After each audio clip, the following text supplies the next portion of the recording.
Bon, vous m'entendez? Oui, mesdames, messieurs, bonjour. Merci d'être avec nous. Il est 13h30. Donc, nous allons essayer de commencer à l'heure. Un atelier organisé par l'Ordre des experts comptables, le Conseil supérieur de l'Ordre des experts comptables, et plus particulièrement son club développement durable et RSE, que j'ai le plaisir de présider. La profession d'expertise comptable regroupe 22 000 confrères qui sont répartis sur l'ensemble du territoire et qui accompagnent 2 millions, 2,5 millions de PME au quotidien sur des sujets très variés, bien sûr sur des sujets comptables et financiers et de performance, on va dire, économiques classiques, mais aussi de plus en plus sur des sujets de performance globale. Et vous allez le voir dans la présentation très rapide, introductive que je ferai. Il y aura la manière dont on fait cette approche de performance globale. Pour animer cet atelier, nous avons eu le plaisir de pouvoir inviter deux intervenants et intervenantes de choc. Donc, Victoria Pagnon, bonjour. Je vous laisse vous dire un mot rapidement sur qui vous êtes au sein de French IoT et du groupe La Poste. Voilà, donc je suis Victoria Pagnon, donc je suis la Startup Community Leader, enfin c'est un grand titre, mais je m'occupe donc du programme French IoT, qui est un programme d'open innovation initié par le groupe La Poste pour soutenir l'innovation par les startups. Et puis nous avons Noël Bozard, CIO comme on dit, ou président de ZEI. Noël, je te laisse te présenter. Alors bonjour à tous, du coup je suis le fondateur de ZEI, qui est une plateforme d'accompagnement des entreprises dans toute leur démarche d'impact et qui permet de leur apporter un véritable ROI pour accélérer la RSE dans toutes les entreprises. Et on va présenter du coup un partenariat avec l'Ordre qui devrait vous plaire. Voilà, alors on aurait pu inviter à cette conférence bon nombre de porteurs d'initiatives diverses et variées. Le choix qu'on a fait, c'est pour illustrer un petit peu les propos. La vraie problématique que je veux partager avec vous, si vous êtes ici tous au Salon ProDurable, c'est que déjà, vous êtes convaincus de l'intérêt de ces sujets au cœur de votre business économique, au cœur de votre conviction, je dirais, personnelle et professionnelle. Mais la vraie problématique que l'on souhaite partager avec vous, c'est que ce n'est pas encore le cas de la plupart des entreprises. Même s'il y a un progrès ou un élan nouveau qui se déclenche depuis un certain nombre d'années et de plus en plus, la nécessité de monter en gamme et d'effets démultiplicateurs est importante. Nous en parlerons tout à l'heure. La profession organise depuis plus de 20 ans maintenant les trophées RSE et performance durable. Nous allons fêter le 20e anniversaire de ce trophée. On vous en dira un mot tout à l'heure pour que vous n'hésitiez pas à candidater ou à proposer à des gens intéressés à pouvoir candidater. L'idée de ces trophées, ça a toujours été de mettre en avant les bonnes pratiques. Au début, les bonnes pratiques qui touchaient essentiellement les grands groupes qui avaient des obligations d'émettre des rapports RSE, qui sont devenus maintenant des rapports de déclaration de performance extra-financière, et de mettre en avant aussi celles et ceux qui le faisaient de manière volontaire sans en avoir l'obligation légale. Mais là, on touche les grandes entreprises, maintenant un certain nombre de grandes PME, mais on ne touche pas le tissu économique qui est composé des TPE et des PME, et qui est une force économique en France très importante, et qui par nature est celle que tous les jours accompagne les experts comptables et commissaires aux comptes. Donc, notre réflexion est donc de dire, mais comment on peut faire pour qu'il y ait un déploiement d'énergie qui fasse que des gens convaincus qui fréquentent des salons comme celui de ProDurable, comme le Parlement des entrepreneurs d'avenir, à laquelle nous avons eu plaisir de participer à l'ECDE au mois de janvier dernier, et d'autres initiatives à laquelle on a pu participer ou co-lancer. Comment on fait pour que tous les chefs d'entreprise trouvent un intérêt à intégrer dans leur pilotage, dans leurs objectifs entrepreneuriaux, des problématiques ESG et plus particulièrement environnementaux et sociaux. Dans la PME, il n'y a pas besoin il n'y a pas une distinction entre le chef d'entreprise et l'investisseur, ou peu de distinction, moins que dans les grands groupes. Dans les grands groupes, il y a des investisseurs qui ont des actions qui sont cotées ou non cotées, et il y a les dirigeants, et les dirigeants doivent informer leurs investisseurs, d'où l'intérêt du rapport de performance extra-financière, sur la politique qu'ils mettent en place pour drainer des fonds qui sont intéressés sur ces sujets-là à les soutenir. Dans une PME, on n'a pas cette équation-là, ou moins, parce que le dirigeant est souvent le propriétaire ou l'actionnaire principal de son entreprise, et donc il n'a pas besoin de se faire un rapport à lui-même pour savoir comment il évolue sur les éléments RSE. Qu'est-ce qu'il va faire? Qu'il va avoir un élément déclencheur pour pouvoir avancer. Bien évidemment, il y a la conviction personnelle. Ça a toujours été un moteur important, et les chefs d'entreprise qui étaient convaincus d'agir sur les aspects sociaux ou sur les aspects environnementaux le faisaient déjà et le font déjà aujourd'hui sans avoir à mettre en place une organisation spécifique très structurée. Mais lorsque l'on veut faire en sorte que les parties prenantes de l'entreprise, les salariés et l'ensemble des acteurs économiques avec lesquels on travaille soient impliqués, il faut bien structurer un peu cette démarche.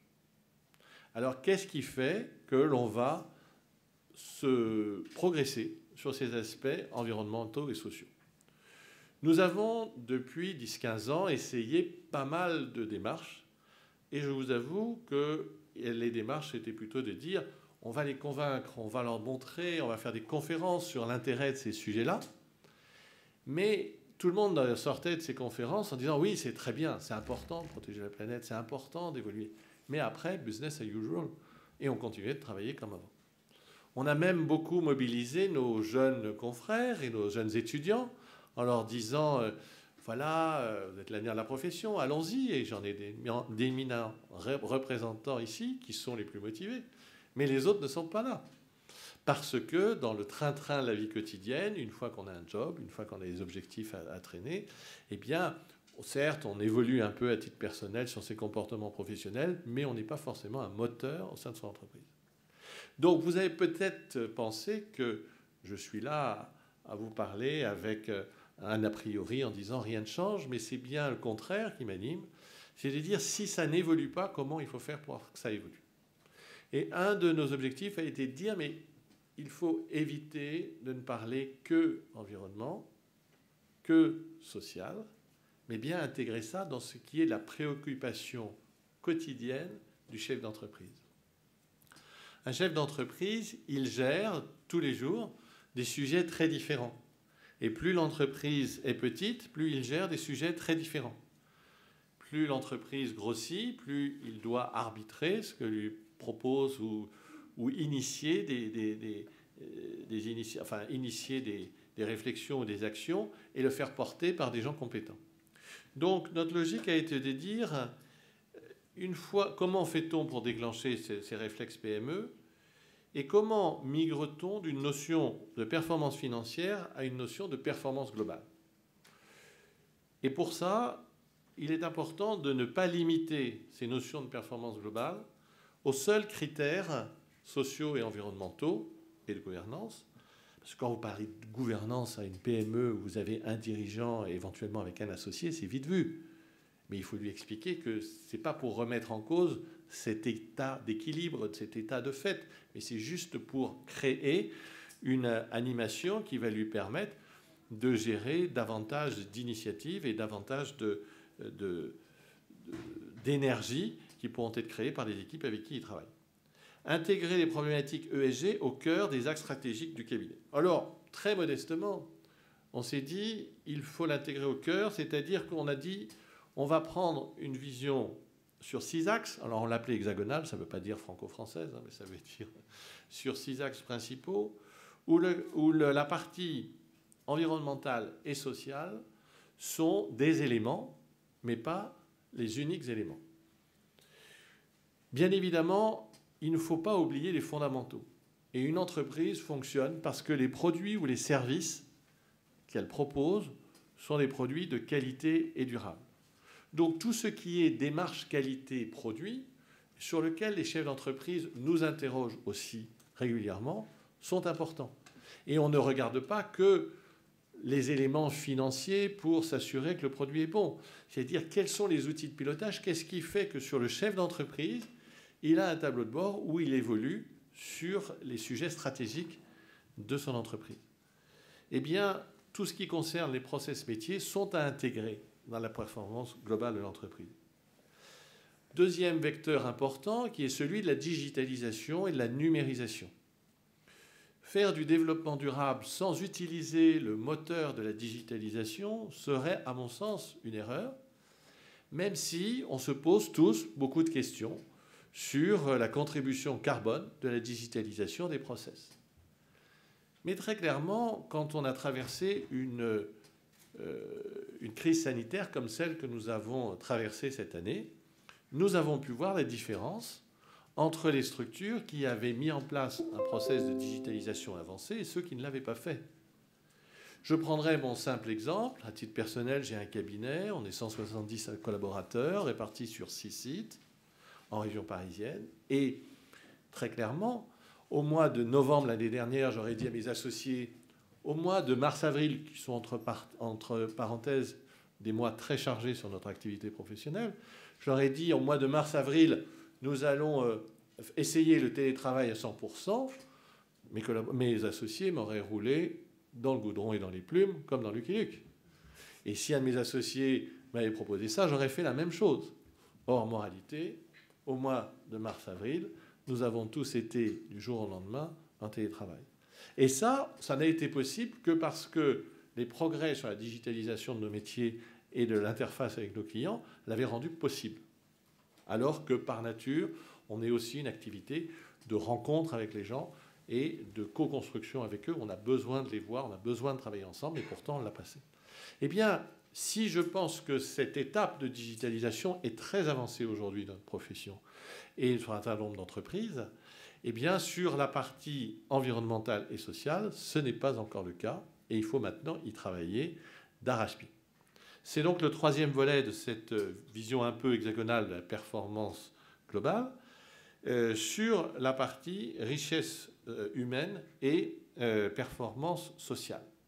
Alors, sur les sujets, nous avons travaillé sur beaucoup de thématiques, que ce soit bien sûr sur la formation, sur l'intégration, sur l'accompagnement de chacun des salariés de l'entreprise, mais aussi sur faire progresser des sujets très importants comme ceux de la diversité, de provenance des collaborateurs, de profil des collaborateurs, mais aussi sur la parité homme-femme, sur l'intégration du handicap. Je ne mets pas tout ça à la même égalité, mais tout ça fait partie des sujets importants sur lesquels on travaille. Et dans une PME, travailler sur ces sujets, ce n'est pas faire un programme sur l'égalité homme-femme. C'est tout simplement, lorsque l'on fait un point d'étape sur la stratégie de l'entreprise avec le chef d'entreprise, c'est dire, ben voilà, sur ces 6 facettes, où est-ce que vous en êtes et comment vous pouvez progresser. Quand on est une femme et qu'on crée une entreprise avec une associée femme, on a 100% des dirigeants qui sont des femmes. Quand on est un homme et qu'on le crée avec un associé, on a 100% des hommes qui sont des hommes. Avoir une personne de plus, ça change les pourcentages. La question n'est pas de pourcentage quand on est sur des petites structures. C'est une question de complémentarité des approches. Est-ce qu'un dirigeant, qu'il soit homme ou femme, a avec lui des équipes et des gens qui sont de profils différents, hommes et femmes? Et de la même chose pour une femme, parce qu'on a aussi cette même problématique que l'on rencontre chez les dirigeants de femmes qu'on accompagne, parce que chacun a cette nature à vouloir associer autour de soi des gens qui ont des profils avec qui ça passe bien, c'est normal, et avec lesquels la communication est rapide, c'est normal, mais qui sont souvent assez proches de soi. Et le plus problématique, c'est d'arriver à faire vivre dans une communauté professionnelle des gens qui ont des profils différents, mais qui sont d'avis sur un sens unique et identique qu'ils donnent. D'où l'importance de pouvoir travailler aussi sur la formalisation, même dans les TPE et dans les PME, du sens que l'on veut donner à son business, d'où toute la réflexion sur les entreprises à mission ou tout simplement sur les missions qu'on peut donner à son activité professionnelle. La performance environnementale, bon, vous êtes tous convaincus, vous êtes ici au Salon Pro Durable, de l'importance de travailler, mais elle repose sur un certain nombre de sujets. La première chose, c'est l'approche liée à la décarbonisation. Je pense qu'on est tous convaincus de l'urgence de transformer les modèles économiques.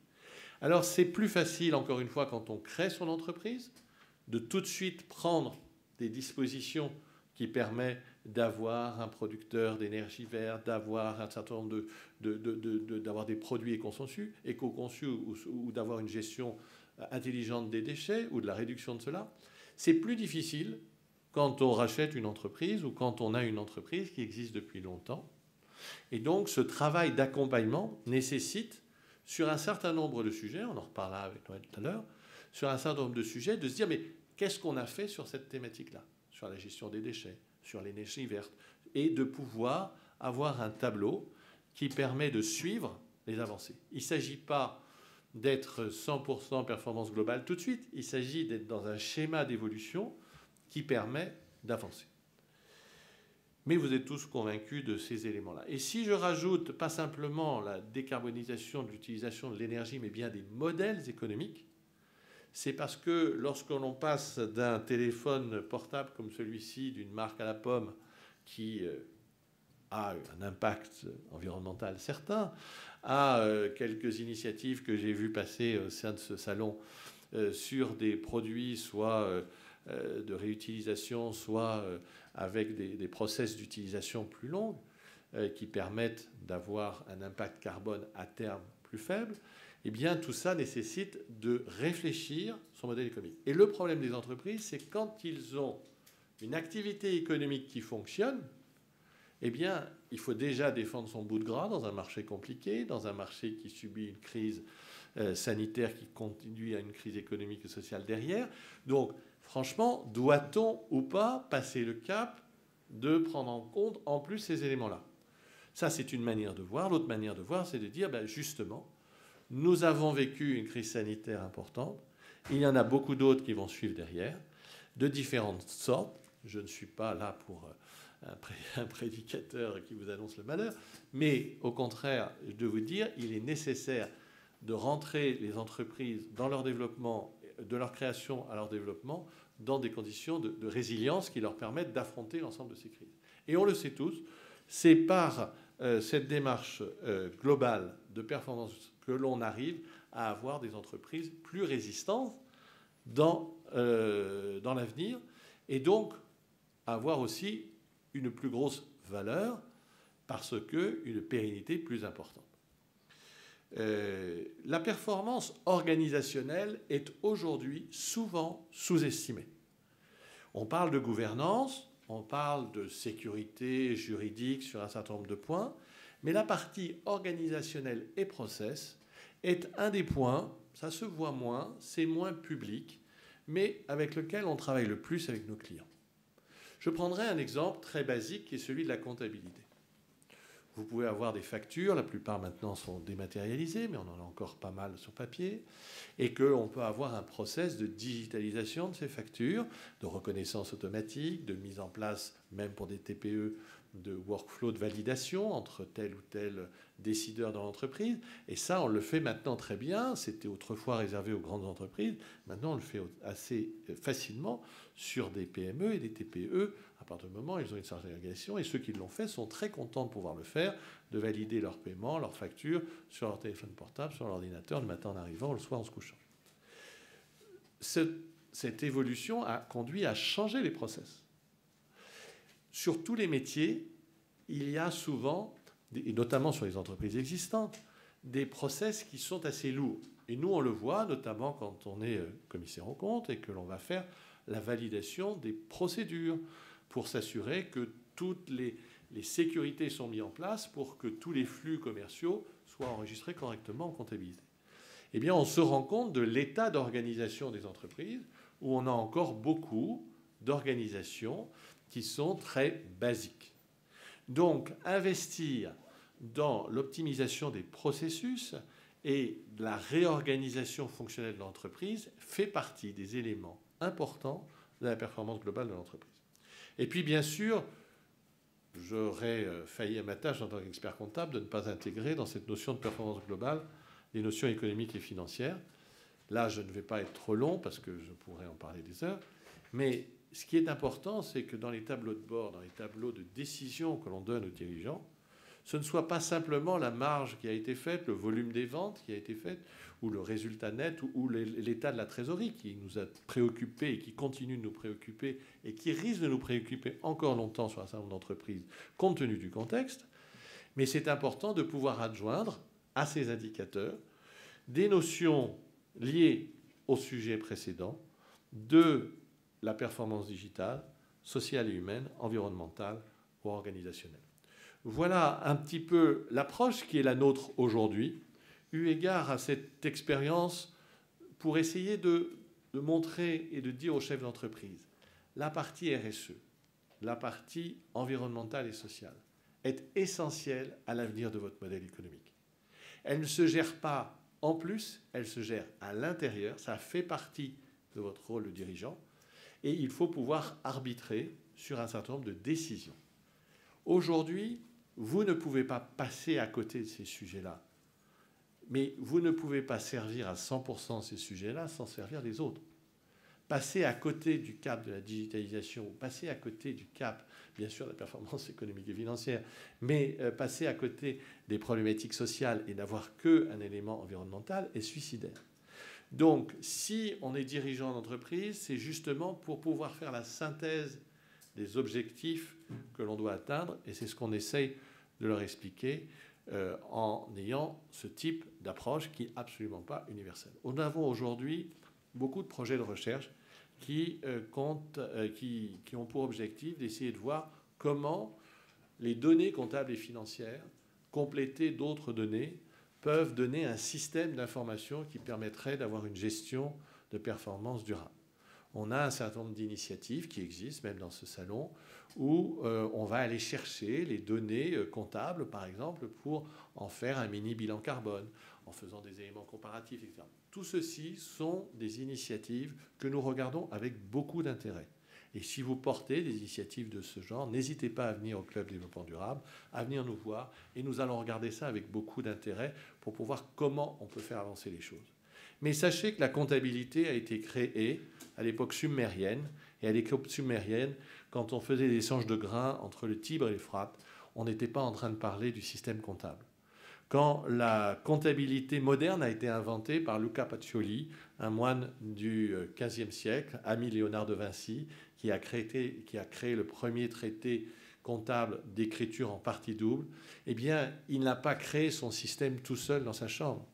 Il l'a créé parce qu'il était entre Venise et Florence, qu'il travaillait avec les marchands et qu'il voyait bien quels étaient leurs besoins. Eh bien, aujourd'hui, notre approche, toute comparaison étant raisonnable, parce que là, je fais référence à des monstres sacrés de la comptabilité. Donc. Mais toute référence est comparable. Ce qui nous intéresse, c'est quelles sont les évolutions du modèle économique des entreprises qu'il faut accompagner et comment on peut les accompagner. Aujourd'hui, on est plutôt sur l'enrichissement de tableaux de bord et d'accompagnement de gestion des chefs d'entreprise. Et au fur et à mesure que ces indicateurs sont proposés, on peut proposer des indicateurs. Et là, on va s'appuyer sur différentes initiatives et différents partenaires qui vont pouvoir nous aider à accompagner les chefs d'entreprise. Voilà un peu l'état d'esprit de la réflexion qui est la nôtre aujourd'hui. Merci pour cette première attention de votre part. On va réserver quelques questions-réponses en fin de partie. Je voudrais maintenant laisser tout de suite la parole à Victoria Pagnon. Vous avez, dans le cadre du groupe La Poste, une initiative tout à fait intéressante qui est French IoT. Et sur cette initiative, il y a aussi, bien sûr, de l'accompagnement d'entreprises innovantes, mais aussi d'entreprises à impact. Et je voudrais que vous nous en disiez un mot tout de suite. Merci à tous. Merci François pour cette introduction qui nous parle particulièrement à plusieurs niveaux, parce que évidemment La Poste est un grand groupe et première entreprise leader français des services de proximité et qui s'est donné comme engagement de s'engager en fait et d'être sur le chemin de l'exemplarité. Et en matière de RSE, voilà, il y a le stand de la Poste qui présente plein de nouvelles solutions qui sont complètement éco-responsables. Ça, c'est au sujet de la Poste globalement. Mais par rapport à l'initiative French IoT, en fait, c'est venu de la démarche de la Poste dans sa transformation globalement.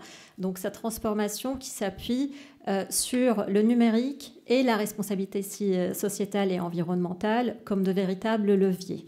Dans cette transformation, on s'appuie sur une stratégie d'innovation, donc il faut bien innover, une stratégie forte qui s'appuie, provenant donc d'une innovation interne, qui s'appuie sur nos ressources internes et sur la démarche d'open innovation. Et c'est dans ce contexte-là qu'en 2015, le programme French IoT a vu le jour. C'était un programme dédié au soutien des entrepreneurs qui développaient des solutions connectées.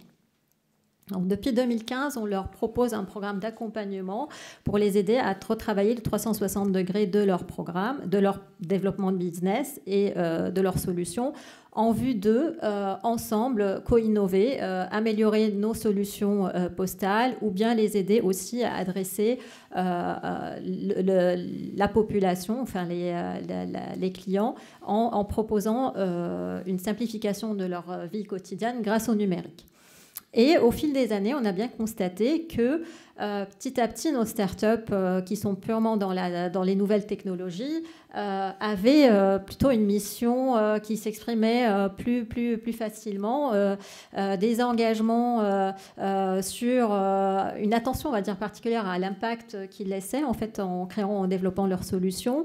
Et que la partie RSE devenait un petit peu, faisait partie de leur ADN. En parallèle, on avait un programme au sein de la Poste qui était le programme des élanceurs, qui était dédié au soutien des initiatives RSE, donc sociales et solidaires, qui étaient dans la même démarche. Et en 2020, on a pris le pari de réunir ces deux programmes et de faire un French IoT en rajoutant le I pour impact et le T pour technologie. Donc, on est devenu un programme qui avait pour ambition de réunir et de réconcilier deux univers qui étaient les nouvelles technologies et la RSE. Parce que nous, on croit foncièrement finalement que pour réussir, en fait, on peut faire du numérique et de l'éthique, du connecté avec un faible impact environnemental et de l'inclusif grâce aux nouvelles technologies, et tout ceci sans transiger sur nos valeurs. Donc, dans cette démarche, donc nous, on organise un concours une fois par an et on sélectionne une quinzaine de startups qu'on accompagne dans leur développement. Donc, 2020, French IoT Impact Cross Technology a rajouté dans ses critères donc de sélection le critère impact, qui est devenu un critère fort pour sélectionner uniquement les solutions qui sont à la fois porteuses d'innovation numérique, mais aussi engagées. Et alors, combien vous avez d'entreprises qui ont été sélectionnées dans cette... Alors, sur la promo 2020, nous avons eu 14 startups. Alors, 14, pourquoi ? Parce que cette édition 2020 est 100% engagée, comme on l'a dit, mais elle est 100% parité, parce qu'on a voulu aussi forcer en fait, l'action pour encourager l'entrepreneuriat féminin et de motiver en fait, les femmes entrepreneurs à se lancer, à oser fonder et porter leur entreprise dans le numérique. Donc, on a 14 lauréats pour que ça respecte la parité. Très bien. Alors, on va revenir et on complétera sur l'approche qui est la vôtre et le ressenti que vous avez par rapport à ces 14 lauréats. Mais on va en prendre l'un d'eux. Oui, tout à fait. Donc, Zay fait partie de ces entreprises accompagnées. Alors, la parité, là, aujourd'hui, on respecte la parité puisqu'il y a un homme qui vient et il y a une autre femme avec Noël aussi et d'autres. Noël, est-ce que tu peux nous dire, peut-être avant de lancer la démo, nous dire qu'est-ce que propose Zay et pourquoi ça peut être intéressant pour des PME pour passer ce cap dont je parlais tout à l'heure et de dire, mais en fait, je peux aussi m'y mettre et je peux avoir une information claire sur mes objectifs RSE. Oui, alors rebonjour à tous. L'objectif de ZEI, c'est justement d'accélérer de manière systémique l'ensemble de la transition environnementale en essayant de faire quelque chose d'un petit peu différent de tout ce qui s'est fait depuis 50 ans et qui est un peu trop lent. Et on voit que ce sont des initiatives qui sont trop conjoncturelles. Et comme tu l'as dit très bien, si on veut accélérer de manière structurelle la transition environnementale et sociétale, il faut que la RSE soit intégrée dans les KPI clés de l'entreprise. Il ne faut pas que ça soit un tableau de bord RSE qui vient en bonus de la Trésor et du BP. Il faut que toutes ces données-là servent à la trésorerie, servent au gain de part de marché et servent à l'attraction des talents. Et c'est sur ça que ZEI s'est basé, en essayant de résoudre tous les obstacles qui existent aux transitions environnementales chez les entreprises. Alors, quand on regarde de manière un petit peu pragmatique, pourquoi est-ce que cette transition est trop lente ?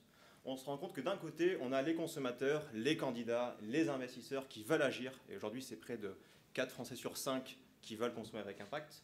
Le problème, c'est qu'ils n'ont pas accès à l'information. Et de l'autre, on a des centaines d'entreprises qui veulent agir parce qu'ils sont conscients que c'est un enjeu pour gagner des parts de marché, pour attirer et retenir les talents. Mais on se rend compte que ces entreprises sont confrontées à 3 grands freins. Je veux agir, mais je ne sais pas quoi faire.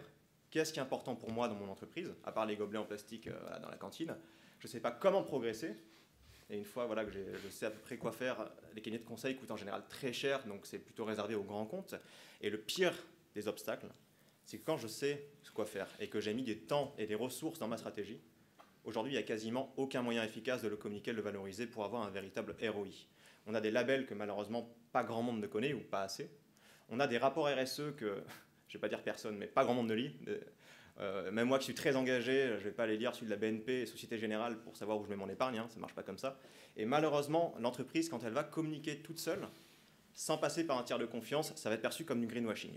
Donc d'un côté, on a la demande qui ne va pas favoriser les entreprises engagées, et les autres, les entreprises engagées, ne vont pas réussir à trouver la demande et les talents, et donc ça bloque un peu le cercle vertueux du ROI de l'entreprise. Et c'est justement pour essayer de renouer ce cercle vertueux entre l'offre et la demande, et donc d'accompagner de manière systémique l'ensemble de la société vers un modèle plus green qu'on a créé ZEI. Alors ZEI, en quoi est-ce qu'on est innovant, et qu'est-ce qui a complètement changé par rapport à ce qu'il faisait avant? C'est qu'on intègre sur la même plateforme un outil d'accompagnement des entreprises et une vitrine de partage et de classement pour les consommateurs pour les aider à consommer plus vert. Alors comment ça fonctionne très concrètement?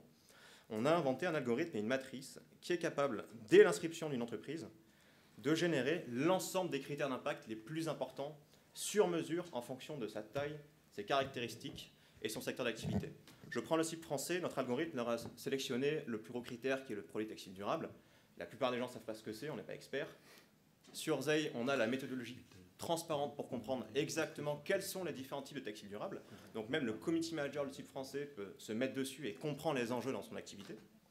Et il va retrouver tous les critères d'impact les plus importants, du plus gros coefficient, jusqu'aux critères les plus marginaux, qui sont tout en bas, mais qu'il faut quand même intégrer. Pour chacun des critères, l'entreprise va venir s'auditer, se diagnostiquer avec attestation pour savoir là où elle en est. Donc par exemple, pour le moment, 8% de la gamme CIP français est sans pesticides de synthèse, et il souhaite arriver à 80% en juillet 2021. L'état actuel est validé avec attestation, l'objectif est libre, mais ils se fixent cet objectif parce qu'ils ne veulent pas être à zéro sur leurs critères les plus importants.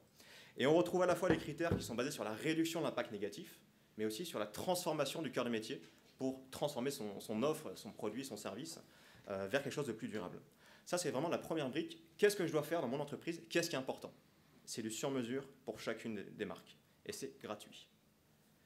Derrière, une fois que l'entreprise sait à peu près quoi faire par rapport à son tableau de bord, elle a accès à un catalogue de 800 innovations, technologies, prestataires, partenaires, qui vont pouvoir aider chaque entreprise à progresser sur chaque enjeu. Et on va même encore plus loin, où si une entreprise doit avancer sur un enjeu majeur où elle n'est pas encore très, très forte, imaginons les data centers durables, elle s'éduque sur qu'est-ce que c'est qu'un data center durable. Elle va pouvoir découvrir tous nos prestataires partenaires qui proposent des serveurs durables. Et l'entreprise va même pouvoir comprendre qu'est-ce que fait le prestataire sur son profil ZEI par rapport à ces enjeux. Et on en vient à la clé, d'après moi, de la transformation environnementale, c'est que ces profils servent de vitrine digitale pour communiquer en toute transparence ce que je fais de bien, ce que je ne fais pas encore et mes objectifs à mes clients, dans les appels d'offres, auprès du consommateur, à mes salariés ou aux candidats potentiels et aux investisseurs. Et donc ça, c'est véritablement ce qui permet de transformer les entreprises avec une version environnementale qui est 100% gratuite et adaptée à tous, le boulanger du coin comme TF1. Mais ce n'est pas assez parce qu'on l'a vu, il faut aussi accompagner le consommateur, le candidat. Donc on a plugué l'ensemble de cette plateforme et ses profils à un système de classement et de ranking qui me permet à tout moment de me connecter sur Zei pour aller comparer les banques françaises entre elles, les coiffeurs les plus engagés dans ma rue ou n'importe quel type d'entreprise possible, en découvrant toujours les meilleures alternatives en haut de chaque classement. Donc si je veux aller commander l'alimentation en ligne, je vais aller dans le classement des marketplaces alimentaires, voir que Greenwiz France est le meilleur et comprendre ce qu'ils font, ce qu'ils ne font pas pour les encourager. Et nos profils se positionnent de plus en plus comme un véritable réseau social destiné à la RSE. On va le voir très vite. On s'intègre sur les sites web et les signatures mail des entreprises pour que n'importe quel visiteur, imaginons d'une plateforme ou d'un service d'énergie, fournisseur d'énergie en ligne, au lieu de me taper une page « Nos engagements RSE » avec plein de blabla que pas grand monde ne va toujours lire, Zei se positionne dans le header et le footer, à côté de Facebook, Twitter, Instagram et YouTube. Et je veux comprendre qu'est-ce que fait cette entreprise. En un clic, j'ai accès à l'ensemble de l'information et leur position dans les classements. Et on va bien au-delà. Nos scores et nos classements sont intégrés sur des job boards et des sites de recrutement à côté des offres d'emploi pour canaliser au maximum les candidats vers les entreprises engagées. Et sur des sites de recrutement et des applications consommateurs comme le concurrent de Yuka qui s'appelle ScanUp, pour accompagner le plus de consommateurs possible vers les meilleures entreprises dans chaque choix que j'ai à faire au quotidien. Le seul bémol du système, c'est que seules les entreprises inscrites et publiées apparaissent dans les classements. Mais du coup, pour pas que une recherche soit vide, quand je vais chercher une entreprise qui n'est pas encore sur Zei, on va par défaut afficher les meilleurs de son classement pour leur faire découvrir le maximum d'alternatives. Ce qui veut dire que les entreprises les plus engagées vont gagner les talents, vont garder leurs talents actuels, ils vont gagner des parts de marché en B2C et en B2B, ils vont gagner des investisseurs, donc ils vont avoir un véritable ROI commercial et RH, et les entreprises qui ne sont pas encore sur Zei dans les classements, petit à petit vont faire de la pub à leurs concurrents engagés, et donc vont perdre des parts de marché. Et si on arrive à faire en sorte que les boîtes qui ne sont pas engagées n'existent plus dans 10 ans, en ayant transformé justement cette consommation et l'attraction des talents, je pense qu'on aura gagné le pari et qu'on aura accéléré considérablement la transition environnementale. Et en partenariat avec l'Ordre des experts comptables, on va faire en sorte que les experts comptables puissent vous accompagner dans votre démarche d'impact avec Zei et de manière gratuite, en tout cas pour la partie environnementale. Merci beaucoup, Noël. C'est important. Alors, encore une fois, nous, en tant qu'institution et Ordre des experts comptables, on ne labellise pas des offres spécifiques, mais en fait, on construit avec tous les acteurs qui veulent apporter une contribution assez notable à la transformation des modèles économiques des entreprises. Et là, vous venez d'avoir un exemple. Merci beaucoup, Noël, pour cette présentation. Et les choses sont bien sûr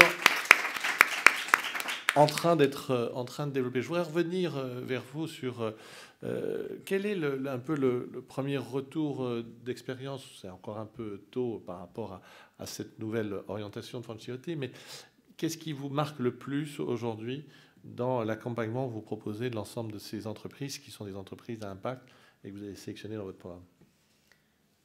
Alors, nous, dans notre démarche, on fait le soutien à l'innovation, mais aussi le but, c'est de faire de la co-innovation. Donc, ce qui est super sympa et qui en ressort, c'est qu'on arrive à faciliter la collaboration grand groupe start-up et de transformer en fait des modes de collaboration qui étaient plutôt compliqués avec beaucoup des démarches complexes et des process longs avec des nouveaux modèles en fait de collaboration, notamment par exemple pour citer un exemple concret de collaboration avec une start-up lauréate 2017 qui était Ezox, qui développe des têtes de radiateurs thermostatiques connectés. En fait, on a réussi à faire une collaboration avec la filiale de la Poste qui est la Poste Immo, qui gère le parc immobilier de la Poste. Et en travaillant, au lieu de passer par des cahiers des charges très compliqués, très sophistiqués pour acheter la solution, en passant par la phase de pilote, de test.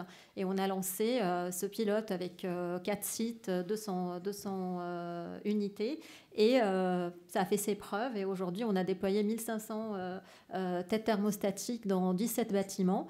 Donc ça, c'est quelque chose qui nous tient à cœur. Quand on arrive à transformer des modèles, à apporter de l'efficacité énergétique dans les bâtiments aujourd'hui, qui sont eux-mêmes déjà très performants en termes d'utilisation d'énergie et de ressources renouvelables, en apportant en plus d'économies d'énergie.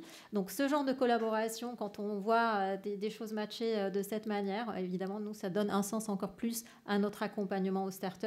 Et ZEI, on est ravis de les avoir parce qu'ils vont encore plus aider nos start-upers de cette année et des autres start-upers dans la démarche RSE.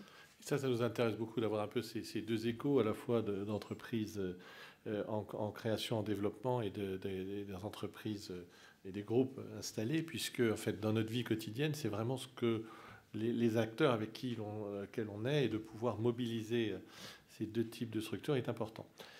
Pour pouvoir avancer, et nous arrivons un peu à la fin de notre réunion, pour pouvoir avancer, il faut créer le dynamisme et créer l'envie.